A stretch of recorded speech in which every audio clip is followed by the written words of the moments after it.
Welcome to the Basketball and Brew podcast, produced by Jude McLaren. I'm your host, Dan Miller, and we're excited to have a great episode tonight with Stan Bonewitz. Before we get started talking to Coach Bonewitz, we would like to start by thanking our sponsors right here in beautiful San Marcos.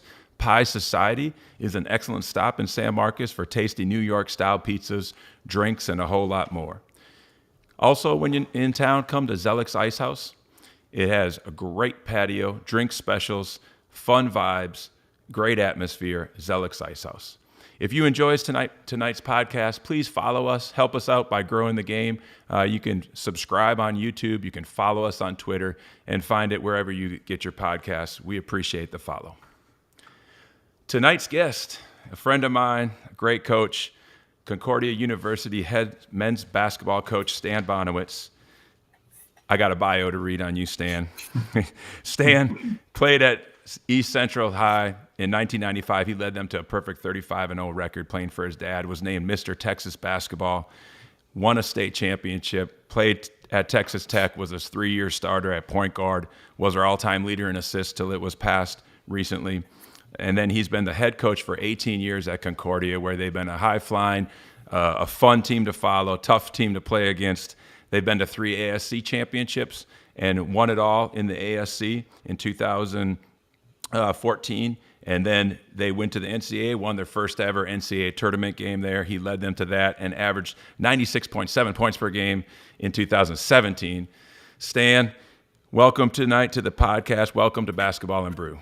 Coach, hey, thanks for having me on, man. I've always enjoyed our conversations. Obviously, as you were in the league, we got to know each other more and more through the years, and always, the conversation with you. I always appreciated the fact that, as a coach, always respected your teams, how hard y'all played, and just how connected you seem to be as a group. But then, having known who you were coming into the job, the fact that, as I was talking to some coaches about you, the fact that you were not, you were able to get over yourself, and we could talk about the realities of who we were, where we were, what we were going through. And I always have enjoyed those conversations. So I'm excited to be on, and I appreciate you taking time to have me on tonight. Thanks, Coach. I really appreciate that. And we always have had good talks. And I'd rather just talk with you than prepare to play your team, because your teams are extremely hard to prepare for, brother. That you do a great job. Before we dive into the coaching part and what you've been doing for 18 seasons at Concordia, and I'm excited to talk to you about your pace and your transition, both defense and offense. But I would like to talk and start with you as a player. I mean, not many Hall of Famers, man, and you're in the Texas Hall of Fame, you're in the San Antonio Hall of Fame, along with your father. That's a special honor.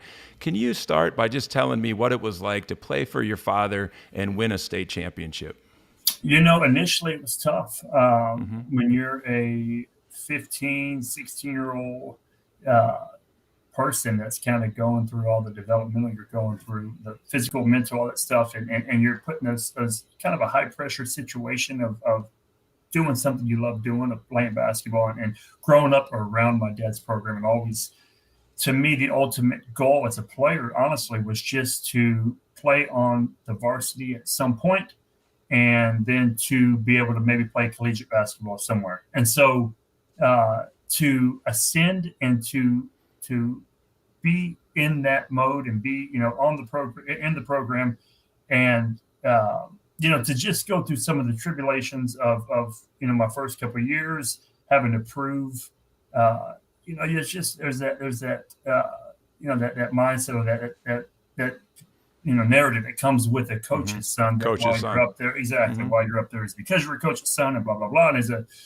teenager, it can do things to you mentally, and so just navigating through that was a little challenging early on. But as a team, as a program, as we got better and I got more comfortable, and our players, kind of started kind of gelling, it was fun. I mean, it was like I said, it was challenging. My dad was a very serious, no nonsense type of coach. I don't think he intentionally went out of his way to make sure he didn't allow me to have any slippage, but he was 100% engaged in making sure I stayed on top of what I need to stay on top of as a player. And so there always felt like there was an extra set of eyes, on me, Sure. and coaching me a little bit harder to raise the expectation level for the entire team. And so, again, getting through that and separating that relationship was challenging. But when you have a chance to accomplish what we accomplished, and you do it with guys who were, you know,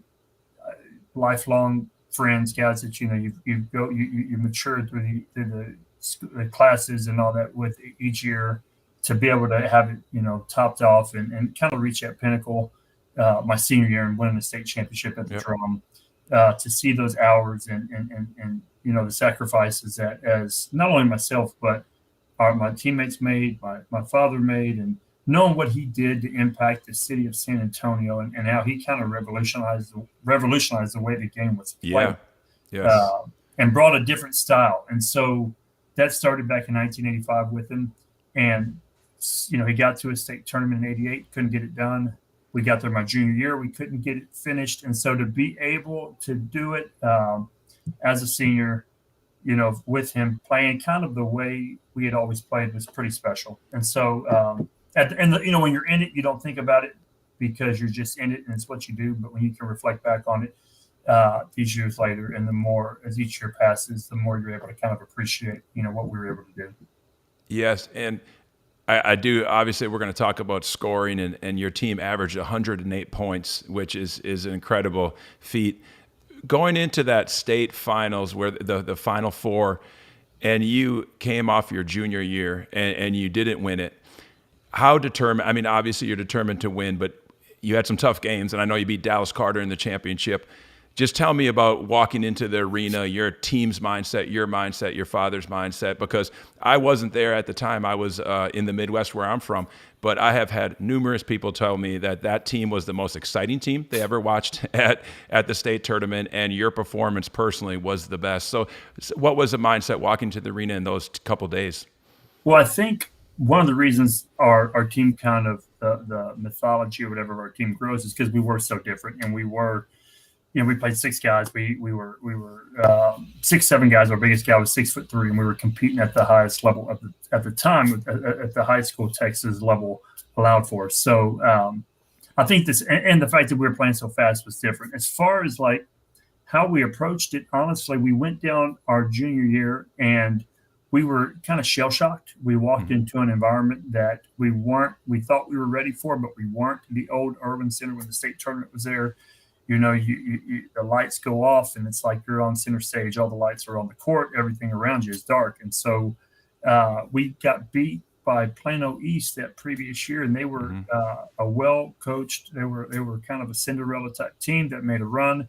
And we you know, it's one of those games where I'm sure you played in them, Coach, and you probably coached them, where when the game's over, you don't really feel like the game happened. It's just kind of a weird feeling. And that's kind of how it was. So I think the second year when we went back, we were more confident just because we'd been there and we'd been through it. And I don't want to say we were there was 100% butterflies. There was that championship game against Dallas Carter.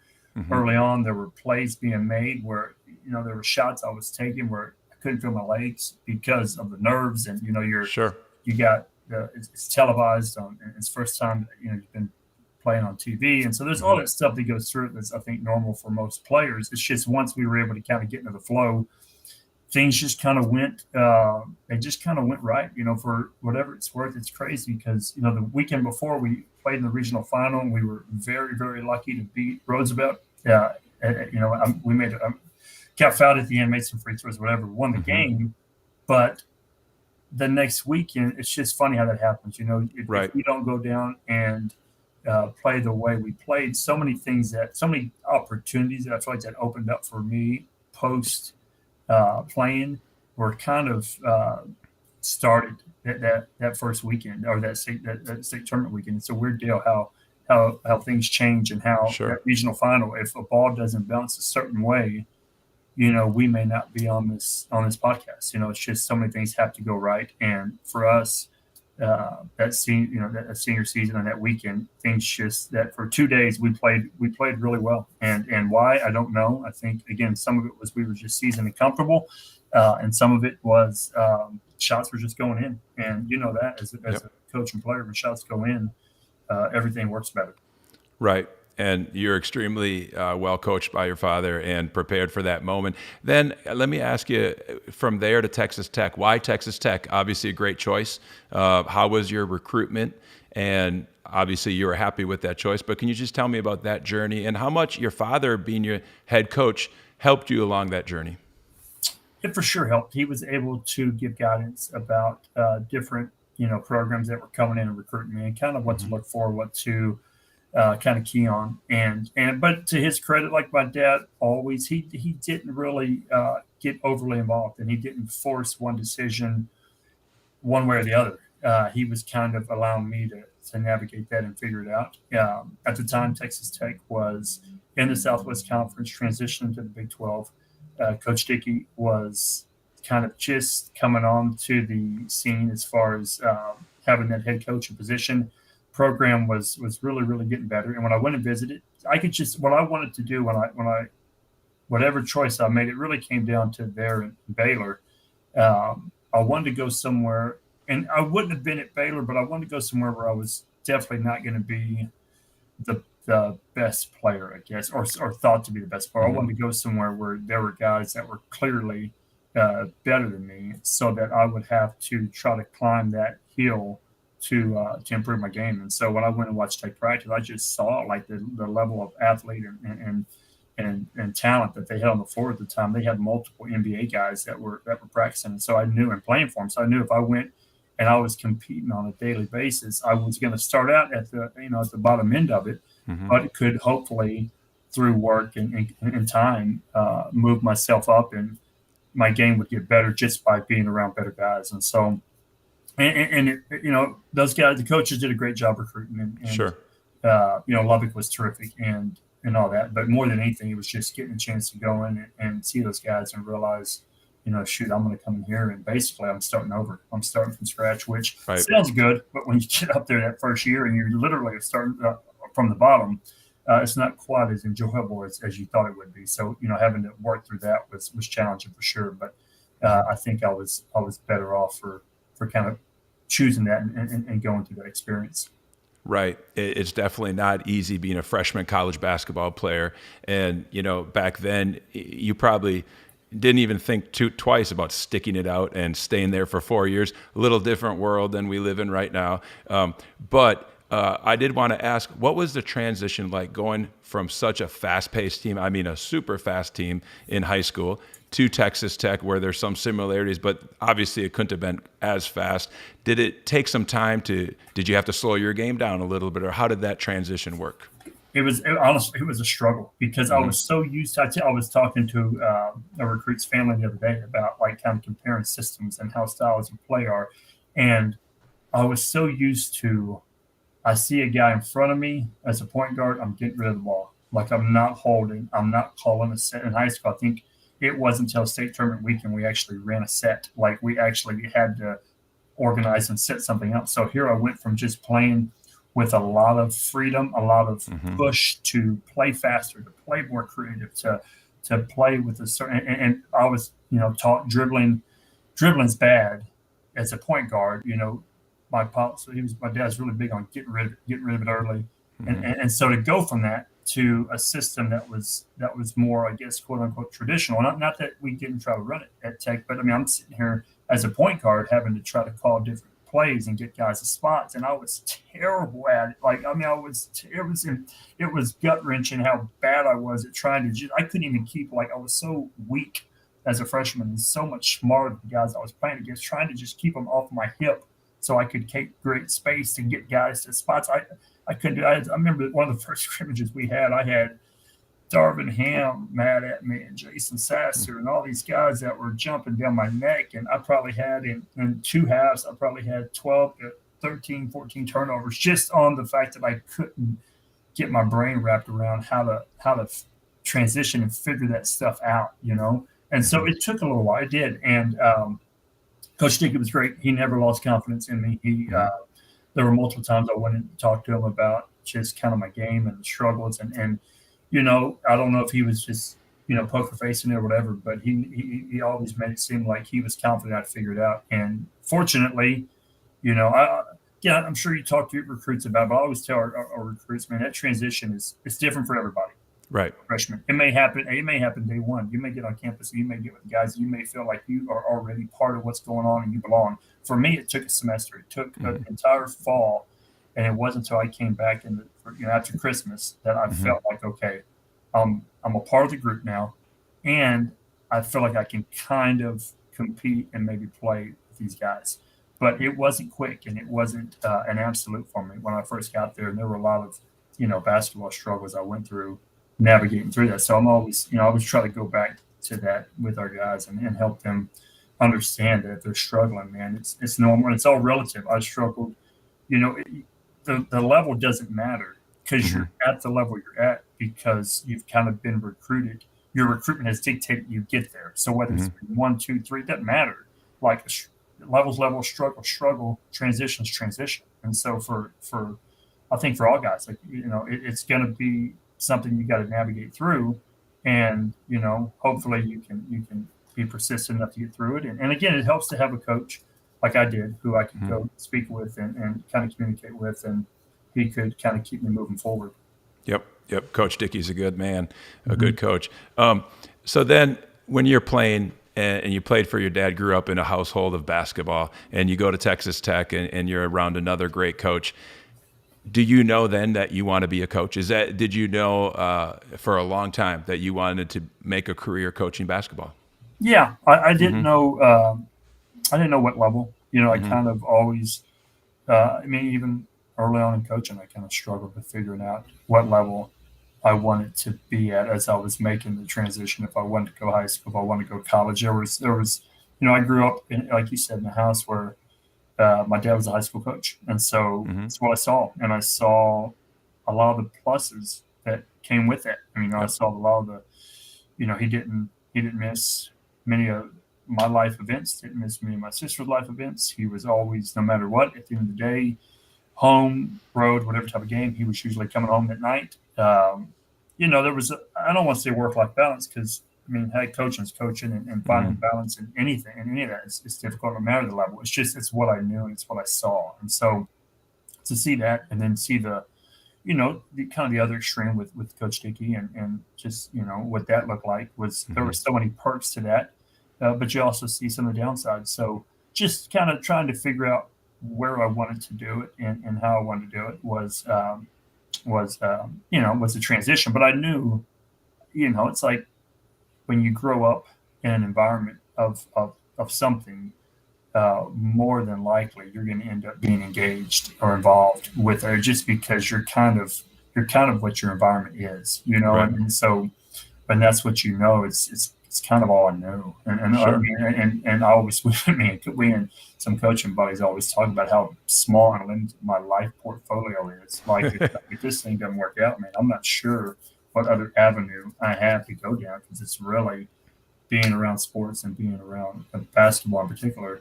It's kind of all I've ever done. So fortunate that I've been able to land at a great spot and been able to be allowed to continue to do it for now 18, 19 years or so.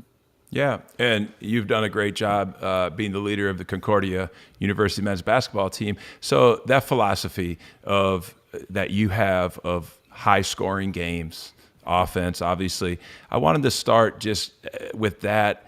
How much does your defense go into your offense to average over 90 points 6 of the last 9 seasons? Does it start on the defensive end, or does it start on the offensive end of just getting the mindset of your players to play fast, or is it a combination of both? It's kind of a misnomer. I think when people play against us, or they see maybe scores, and there's sometimes we're not very good at it. So it's for good reason that people may not realize the amount of time we spend on defense. So much of what we do and how we go about creating tempo and pace is based on defensively picking up for 94 feet. And so I've really struggled, honestly, when I was first trying to figure out how to coach us with the balance of both sides, because I would spend so much of our practice time working on defensive scenarios and working on conversion, because that's such an important part of pressure defense, is the ability to convert, whether make or miss. and getting on to the next play. We always talk about next play, but if you're really going to be a pressure defensive team, you've got to be able to impact that transition, whether it's off a miss, make, you got to be able to defend the inbounder, you got to be able to defend the first pass. Otherwise, your pressure doesn't really give yourself an opportunity to be successful. So, like a big portion of our emphasis, especially early, was on the defensive side. And we talk to our guys all the time. The offense will come off of what the defense creates. And so if you came to our practice, it's probably now, honestly, a little more of like 60-40 defense to offense. But there were times early on, and it was not I don't think it was good, but there were times early on we were more probably 80-20 defense to offense. And we would just keep things really, really simple on the offensive end and hope defensively we were causing enough disruption that we could generate some easy, early opportunities for us on the offensive end. Right. With that defense, staying with that, what are some things you're doing daily in practice, or some of the things that you do to start the year for sure to build the habits of these guys to understand they must pressure for 40 minutes? Yeah, we're starting with basic. We go from 1-on-1 full court up to 5-on-5 full court. We're doing it where we're playing from set scenarios. We're playing from live ball scenarios. We're doing a lot of disadvantage defensive transition stuff. Sure. We're trying to get back into play. It's a daily, it's a daily practice of number one. I'll tell you honestly, the main thing we try to emphasize with our guys is just having urgency, and what that looks like in practice. So again, if we're just starting out day one, just how we want to guard people in the full court, just one-on-one, and then what that looks like once we involve a gapper and a help man, and the activity that help man has to have to impact the ball handler. And so we just try to take it step by step, piece by piece, until it goes up to a 5-man scenario. But we'll do a lot of quick conversion scenarios where we're playing quick, 3-on-3 scenarios, quick, continuous 4-on-4, and always trying to add a backcourt defensive element to whatever we're doing. Now, a negative becomes, it's kind of that weird balance, because we do spend so much time with that it kind of doesn't allow us offensively to get maybe the same type of looks that we should get, because we're not going to play many teams that are going to do kind of what we do as far as the full court pressure. And so, and it's such a fragile line of getting our guys to stay locked into what we're trying to do that, I hesitate to put like when we're working on offense, to put a skeleton defense, because it shifts the mindset about away from attacking to retreating, and everything we do is attacking, or it's supposed to be. Again, whenever we're right and we're playing, how we need to play. That's what we're doing. But it creates some definite challenges trying to balance both sides of it. Yeah, I can see that. When we would get ready for your teams, when I was coaching, we would do a lot of 7 versus 5. We would have 7 defenders out there. I told the guys that's what it's going to feel like, because they're coming at you aggressive. And so it's difficult to get ready for you guys, because not a lot of teams play that style. I just wanted to ask you, staying with that, what about recruiting? So do you go watch kids and see them maybe playing in a slower system, but seeing, hey, we can get that guy sped up? How do you find kids to fit your system?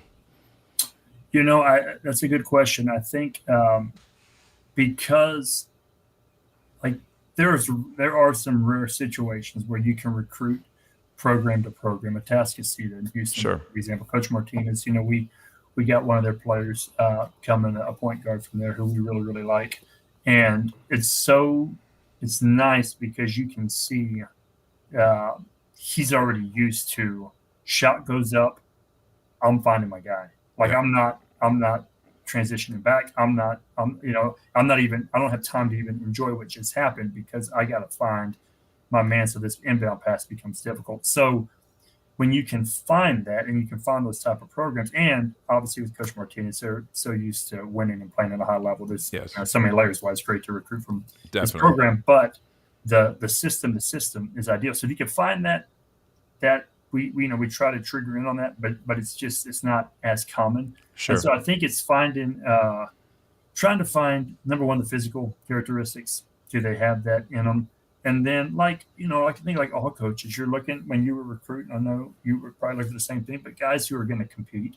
And ultimately, like, if you can see a guy is coachable, is going to compete, and is going to, play hard on both ends and move on to the next play, even if it's not from the defensive backcourt pressure mindset, but it's able to get to the next one. I think you can see those physical characteristics and see, okay, this could convert over to what we want to do and how we want to play. I think there's if you have physical limitations, you have physical limitations, and then there's some other things that have to come into play to allow you to transition into it. But if you have the physical tools, and then it's like, okay, when we watch them play, what's their motor like? What's their response like? What's their coachability like? All that stuff. And if all those boxes get checked, you figure you can kind of get them into. At this point, I think the one thing we've been able to create, if nothing else, is a culture where we don't have to work. We still work hard at it, but me and my current assistant, Coach G, we don't have to work as hard at getting guys to understand how hard we want to try to play. Just because when you've been there for 18 years, just maybe by default, if nothing else, you kind of stumble into a situation where, like, now guys know. And so, when they get in, I feel like the transition will take care of itself if all those other areas are kind of checked off. Right. Because Concordia, now you have been there a long time. You have, when you think of Concordia, you think of the things you said: aggressive, tough defense that's going to pick you up and play you that way for 40 minutes and playing fast. So the kids being recruited by you, they know how it's going to be. So I like that, Coach. Wanted to ask you: are you a 3-point or at the rim guy, or are you still okay with that 15-foot shot? I'm always intrigued to hear coaches, with the analytics of the game now, how they feel about that. I know your teams do shoot a lot of 3-pointers, but sometimes I look at the box score, at least I did, and I would see that you didn't shoot as many as I thought, but you're getting to the paint a lot, though. Yeah, we tried to. We really the last probably 2 to 3 years have, with COVID, it wasn't really good for many things, but it did allow me time and Coach G time to really kind of dive more into current, I guess, ideas, trends, and do more Zooms where we could hop on, learn more about analytics and kind of figuring out kind of points per possession and some of that stuff and where the value lies. And so with that, we have really talked and dove more into the idea of piercing the paint, and if nothing else, getting 2 feet in, and then after the 2 feet, playing off there and if that means that we penetrate the kick to a 3 or whatever it may be, we're going to do it. But we want to, number one, with the aggressive mindset, we want to be able to be able to attack and get in there and create long closeouts. Create. We try to do so much off of advantages. Now that's probably been one of the biggest things we've transitioned into is teaching our guys to, number one, offensively, get to their spacing. So whatever space we want to get to, whether it's from a missed shot, made shot, whether it's a set, whatever, like, let's get our spacing. We try and give our guys like kind of a checklist. Okay, is our spacing correct? So if our spacing's right, okay, good. Now we can move on to what we call our action. So then on our actions, that could be drag screens, that could be step ups, that could be calls, whatever. Like, let's get our actions, because ultimately we're trying to trigger it, trying to create advantage. And then once we have it, we call it our movement phase. So we kind of go through different phases: our space, action, movement. And when our movement, are we maintaining the advantage? So as we put spots on the floor, we put X's on the floor in different areas where we want guys based on ball advantage created, where we want the off-ball guys moving, so that as a creator, I'm confident as I get to the basket, I know where my other 4 guys are going to be by default. So, like, there's no, because you hear a lot of times people say, well, play the advantage, keep the advantage. Well, we've really tried to hone in on breaking down, where we want guys to be when the advantage happens away from it. So, I think all that is dictated by initially, again, everything we're doing is to get in the paint with the advantage, so then we can get into the flow of the other stuff. Yep. I like that, Coach, and that play after the play mentality after you guys do your actions with your guys feeling comfortable. Obviously, the more veteran team you have, they know, the guy's going to for sure be in that dunker zone or different spots, and you can really flow. I know you're excited about your team next year coming back. I wanted to ask about talk, Coach. One player talk on the court. That's one thing that I struggle with sometimes, being back in the high school game. We're working hard to get our guys. We say we want to be the loudest gym in America, but I think every coach does. How do you do it? Your teams do a good job of communicating. And what do you do when you see players maybe not communicate and not talk on defense or not communicate the way you would like them when they come to Concordia? Well, I think, again, the communication starts early for us from the standpoint if you were, around our program, whether we're lifting weights, whether we're running on the baseball field, whether we're practicing, and this doesn't make us different, but we're clapping and talking, and there's constant communication happening just because we're trying to get them trained in the habit of that. And so I think culturally it kind of starts there. During the season, I think obviously we do probably the things most coaches do as far as running for lack of communication, whatever type of incentive you can put on it, but also we try to really simplify maybe in some way like what we're trying to do so that the communication doesn't have to be overly complex, right? And like can be a little more intentional, so that we're not having to get too layered with it, because at the end of the day, I think if you can have short, quick, terminology, then guys can know it and can say it and can be a lot more confident as they communicate it. But we're not. I mean, by no stretch, Coach, we have it solved, man. I think I've seen some teams be really elite at it, and I kind of envy them because I think some of that comes from personality of player you have, and I think back to some of your you've had when you're returning multiple good players and really good teams, but I think back to the team y'all beat us in the conference semis, and your point guard Jeff Martin. Jeff was just and he seemed like he was that guy, and he seemed like he was that ultimate point guard communicator that kind of kept everything under control. And man, as hard as we tried to defensively rattle him and you guys, we just could not do it. I think there was something, but he's as a mutual coach I know who he worked for with the Legends, and I know Jeff has continued to ascend in the coaching profession. I think some of it is his personality kind of lended itself to be that person. So I think there is some of that as well. As a coach, you bring it out, and obviously you did a terrific job of harnessing that and having that be infectious, it seemed like, amongst the group. But also I think some of that is just kind of, recruiting and finding the right guy to kind of help bleed it over the rest of the team. Right. And it's just amazing, isn't it, when your best players are bought in and they're talking, how that generational leadership just flows through your program. And when you get guys like that, and I know you've had some too, it's just so fun to do that. One thing I wanted to ask you, Coach, is your teams are tough. They're tough to 50-50 balls. I always remember that. Your guys are often the first to the floor, battling for the ball. How much do you work on that in practice? Do you do some 50-50 ball drills? Do you do a VCU drill or a rebounding drill daily, or do you kind of let it come out in the 5-on-5? Or how do you get so good at that?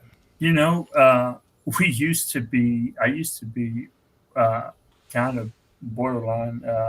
Used to be dangerous, the amount of almost foolish probably early on, man. Some of the stuff we would do as far as out on the floor and taking charges. And as I've gotten older with it, we don't do a ton of isolated drills for that.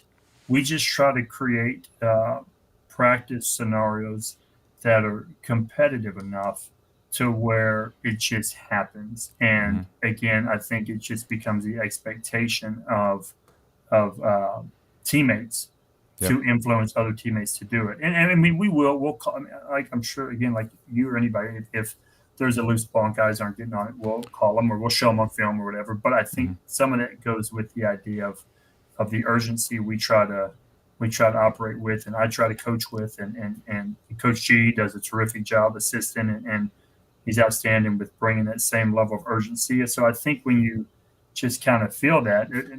But sometimes we have to kind of pull guys back because practices. You want to make sure they're competitive and Sure. tough, but also not dumb. Not where Yeah. we're going to end up punishing ourselves on Thursdays and Saturdays. So it's a Right. balance, but Yep. like a lot of stuff, I think at this point it's just guys kind of know that's it's just against a byproduct of how hard we try to get them to practice. Yeah, exactly. And like you said, there's a time and place for it. I think that, University of Houston, there are times where you see some clips of their practice and they're going into the bleacher for the basketball, but then they're probably not doing that in February and January. Right. Right. And I think some of it too, like some of the scenarios when you're doing like a continuous 4-on-4 and you're getting guys are getting points for backcourt stops, getting points for this, and they know what's on the line. You see some of that just naturally comes out. You just see it from guys, and then when they lose and you can put them on the line for a 16 and they got to huddle back up and we go right back at it. There's so much more at stake that, I think it, and we will. I mean, we'll do some blockout stuff, but I've just seen so many times with our program, at least, where we've had guys doing those blockout drills or something, and somebody gets popped or gets hit, and you're like, man, this guy now may be out. Like, was it really worth these two guys just ramming into each other and taking that chance whenever you have, like you said, when it's January, February, Sure. when you're ready to go to Longview and to Marshall, you already have enough disadvantages in that trip. The last thing you need to do is have one of your top, 5 or 6 guys out because you wanted to prove a point in practice and have guys beat the crap out of each other, Sure. But I do love the toughness your team plays with. And I want to talk about point guard. Coach, you were a point guard. Point guard is obviously extremely important to every team, but we're all a little positionless at times. How do you, would you say you kind of are a positionless team? And then 2, with point guards, do you feel like you can never recruit too many of them? Or is there a number? Like, I want 3 because I don't want that 4th guy not to play and never get in the game and be a problem? Or do you have a number of point guards you bring on a Concordia team? I don't necessarily have a number. I would love, obviously, to me, if we have 2, we're probably at a pretty good place. We can be positionless. I think you can be positionless everywhere but at that position if you're going to be really effective with how we're trying to play. With us and most teams, because most teams have calls in that sense, but I really see it.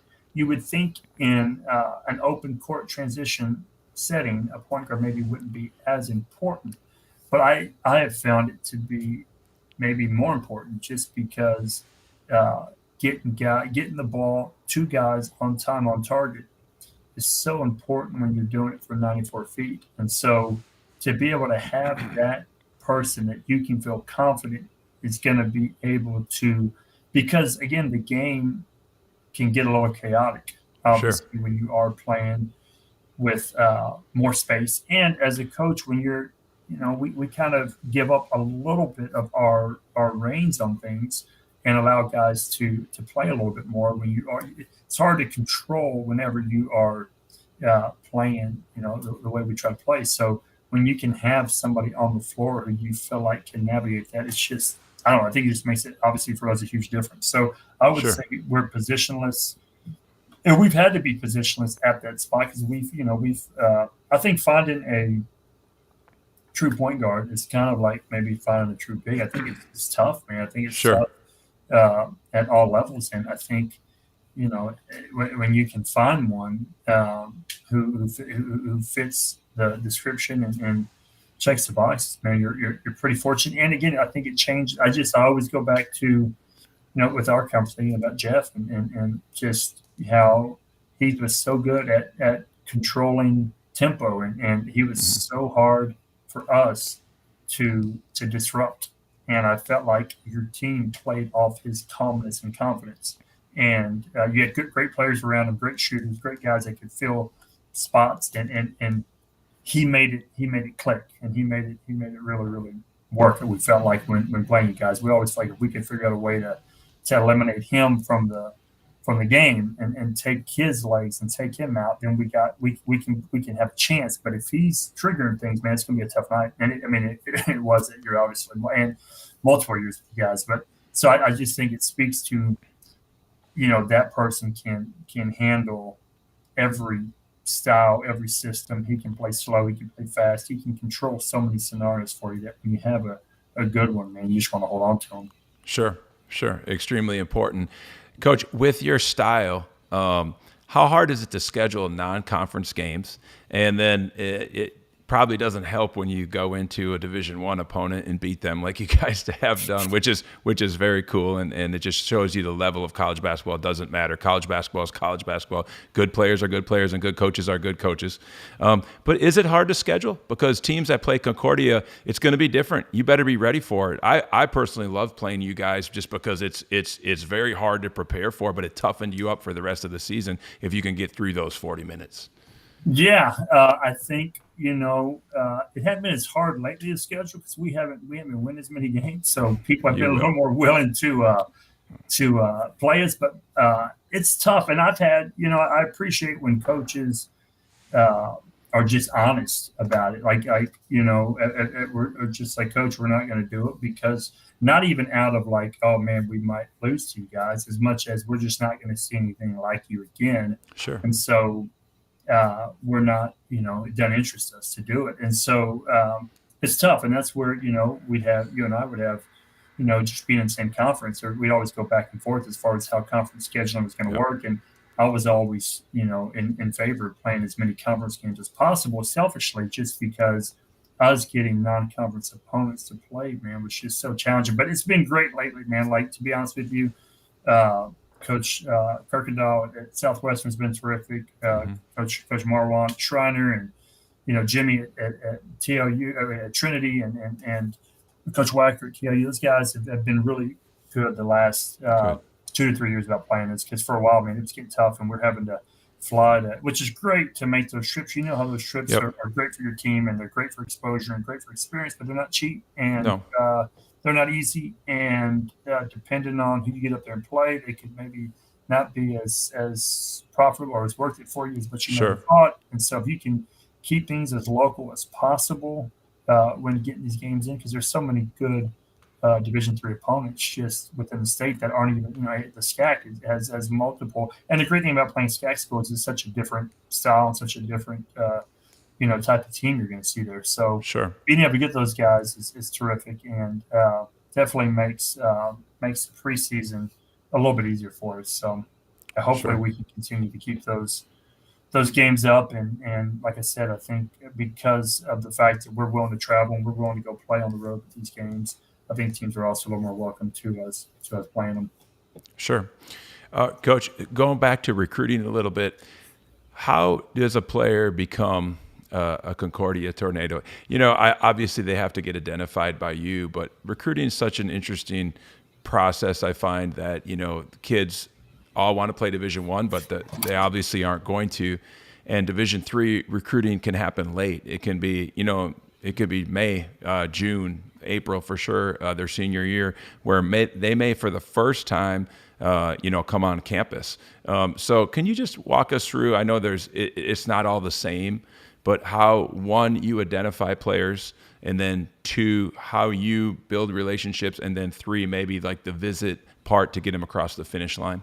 Yeah, I think identification is identification. Again, I think it's shared across all levels, just getting out, seeing as many as we can, looking for the tendencies or the characteristics we talked about earlier as far as fit, and just seeing if, number one, there's that potential.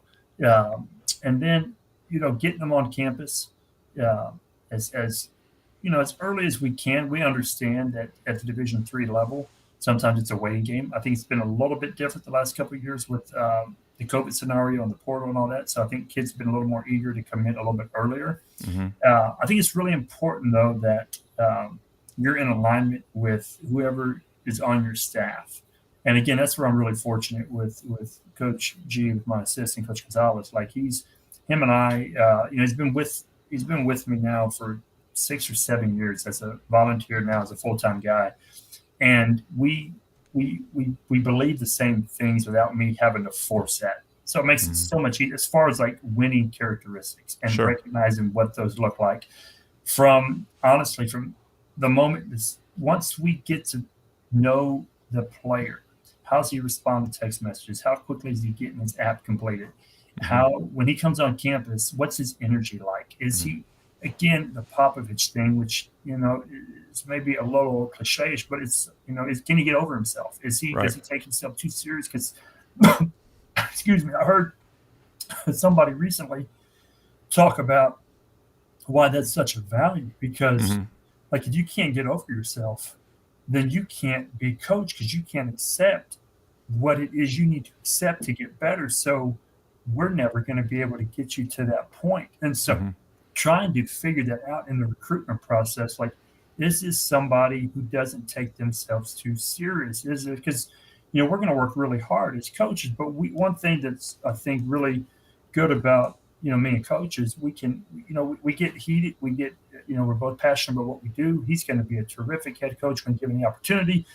And so he has a lot of ideas and a lot of thoughts, but we're able to, again, move past it when we got to move past it and move on and realize the program's bigger than both of us. And so, like, can you have players that fall in line with that? Can you have players who realize ultimately this thing is bigger than themselves? Number one, it's not that important what we're doing. Like, it's fun, but we are just coaches. We are just basketball players. So having some relativity to it. But then also, like, can we see what we're doing that's good and bad and recognize it? And can I get up in front of the team and admit, hey, I screwed up. Hey, we're playing you guys at home, and we allowed the ball to come in. You got to dribble right, hit the three at half court to beat us that one year.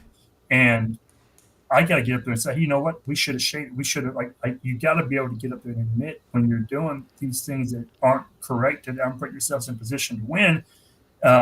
Otherwise, you can't really grow. And if we have players that can't do it, and again, so we're always looking out for that, man. When we have guys, really, especially in the past year or so, we have guys visit, man. How are they with their urgency on the visit? How are they when they're with their parents? How are they?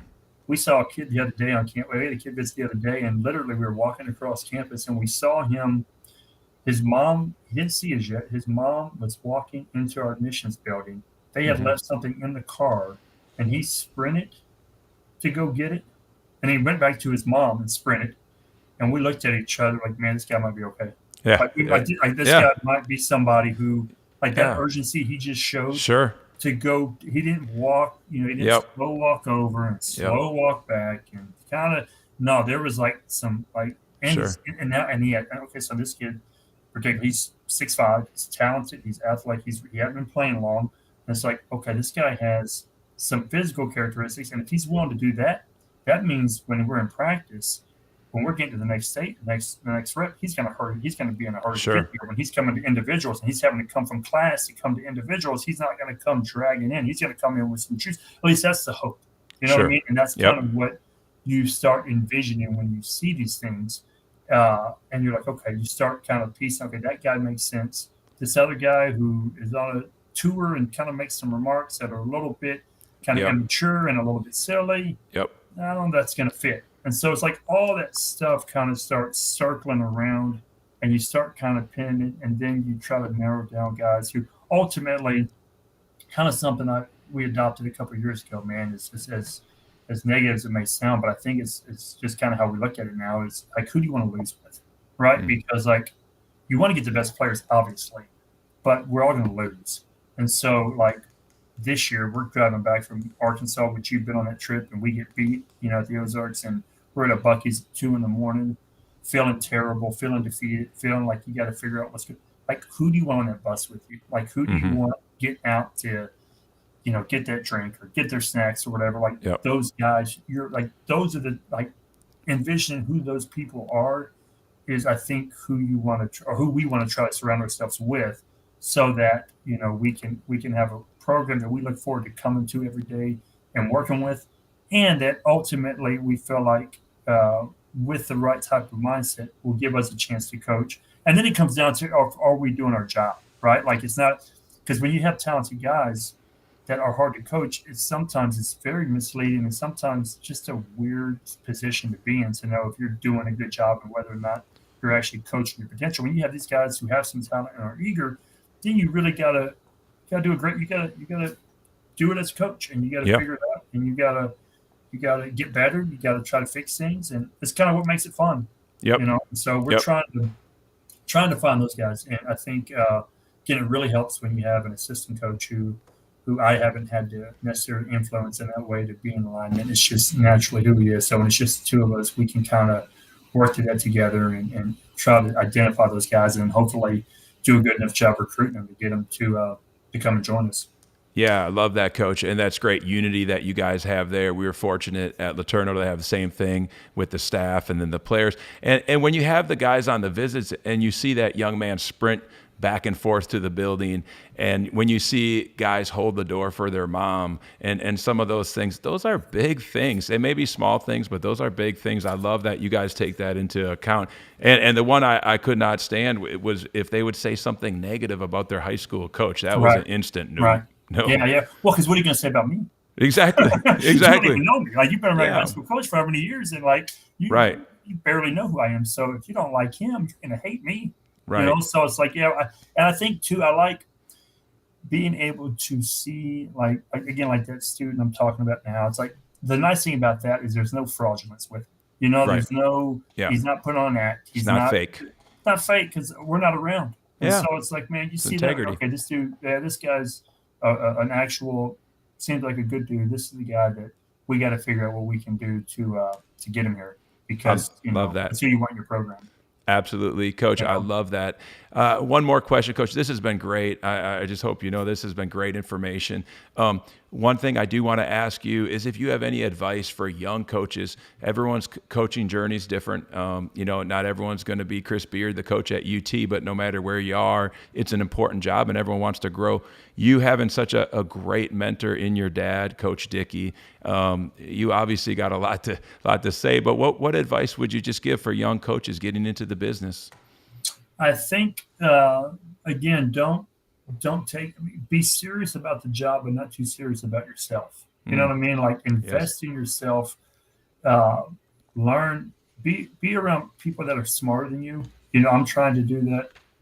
Not again, as much as I can. I'm, trying to be around guys who are talking at a basketball level that maybe I don't understand, that I have to try to get to their level to figure out. I think recognizing that there's always somebody who's maybe doing it a little bit better than you are, and seeking those people out. But also, again, like I think recognizing, not taking yourself too serious, and knowing that like your record isn't a reflection. This is a hard thing to grasp, but like your record isn't. It's who you are, the Bill Parcells, and your record is who you are, but it's not necessarily a reflection of, I don't believe, of people as a coach. So many times we get so caught up in having, I still get caught up in having to tell people our record 9-15. And I feel like I give a 5-minute soliloquy after we're trying to explain what happened. We had this.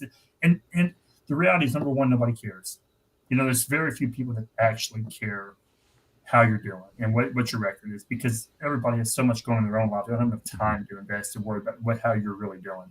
And so, like, fall in love with the idea of like just trying to improve, and as much as you can eliminate that ego part of it, of thinking that when I hang out with Coach Cook at St. Ed's, who is 20 something and 5, and going here, and another coach is coaching a G League, Coach T, all these guys, like, you're not defined by, you're not less, if you're really, really investing your time into your program yourself, and you're really working to get better, then you're successful. And obviously there's higher levels of it. And I think when you can accept that, and you can be okay with the fact that, man, process is, people talk about it, but if you can, process driven is really removing outcomes. And if you can, if the outcome doesn't define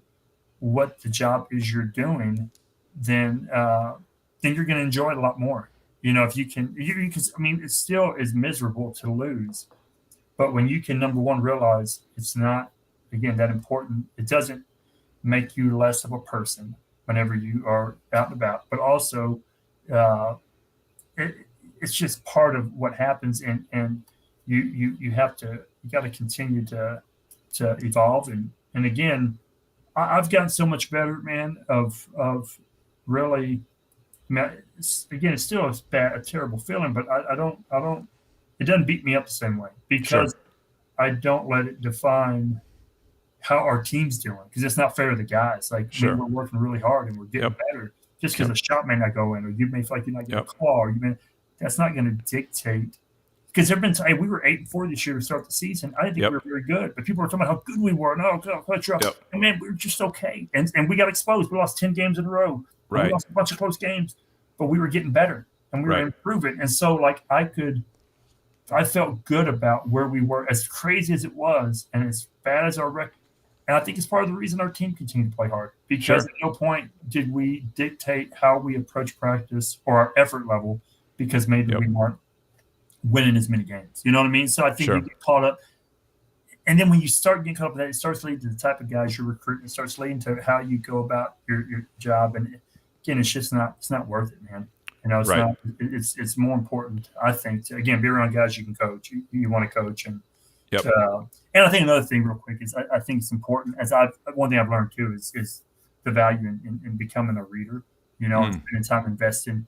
And that is, again, another thing that I think as a young coach I would recommend as much as you can, man, just to exercise your brain and get you thinking, not only from a leadership standpoint, but just in general, man, just to kind of continue to grow. You grow as a person, you grow as a coach. And so I think it's really, really important that you invest time in yourself and avenues outside of just basketball. Yep. Oh, that's good stuff, Coach. And the losses are hard. I know I'm the same way, and they can eat at you. But as you said, at the end of the day, if you're doing the best you can, growing your program, growing young men, there's a lot to hang your hat on. And the great thing is you have the next play, next mentality, next game, next season. Coach, this has been wonderful, and I know you guys will bounce back. So when you come back on Basketball and Brew, I know you guys will be right back to winning ways, winning records. You're going to have a really good team returning.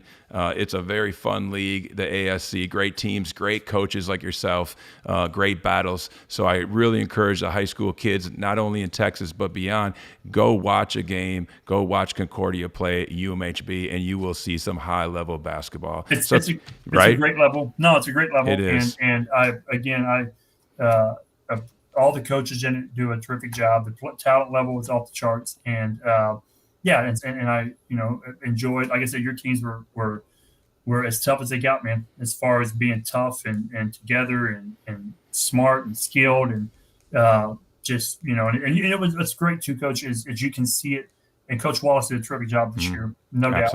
Absolutely. You could see the program carry on. You know what I mean? Which is a compliment to you. It's like, and again, and to him, it's not taking one away from the other. It's like, man, you get what you talked about. You can see y'all were in alignment, because he put his own little spin into it, obviously, his own little stick on it. But what y'all were about at the core of who you were as a program continued on. And so I think that speaks to you and kind of the foundation you laid. And it's cool to see. I mean, it's tough. It's hard for me as a coach to go against it, but you appreciate and you respect it when you see that happening from a distance, and you can see it continue to carry on, man. It's terrific. So you left your mark, obviously, in the league, and glad to have you closer to us, and hopefully we can spend more time talking hoops in the near future. Can't wait. Yeah, I'm real proud of Coach Wallace, and thanks, Coach, for coming on tonight. You do a great job. I look forward to being at a game and watching you guys in action next year. So thanks again.